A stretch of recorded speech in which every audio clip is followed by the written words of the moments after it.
বিসমিল্লাহির রহমানির রহিম। আসসালামু আলাইকুম। কেমন আছেন আপনারা সবাই? আশা করি সবাই ভালো আছেন। তো আজকে মূল টপিকটা হচ্ছে প্যারাসিটামল।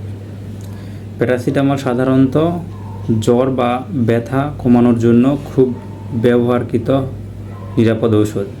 তবে সঠিক নিয়মে মানলে বা অতিরিক্ত খেলে কিছু পার্শ্ব প্রতিক্রিয়া দেখা দিতে পারে। সাধারণ উপায়ে যেভাবে আমরা প্যারাসিটামল খেয়ে থাকি, যেমন জ্বর কমানোর জন্য,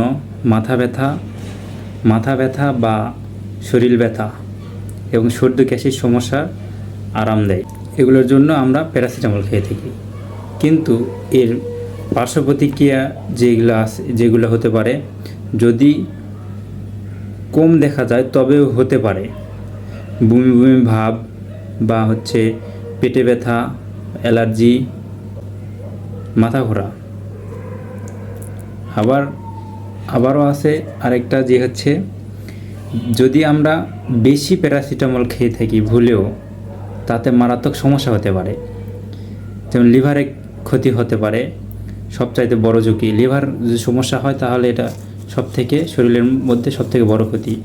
এবং চোখ বা ত্বক হলুদ হয়ে যেতে পারে, জন্ডিসের লক্ষণ। চোখ বা ত্বক হলুদ হলে এটা হচ্ছে জন্ডিসের লক্ষণ। তীব্র দুর্বলতা কাজ করবে। এই জন্য আমরা সাবধানতাজনিত ঔষধ সেবন করব। শুধু যে প্যারাসিটামল খেলেই সব কিছু রোগ ভালো হবে তা না, ডাক্তারের পরামর্শ অনুযায়ী খেতে হবে। ইনশাআল্লাহ ভালো থাকবেন। আল্লাহ হাফেজ।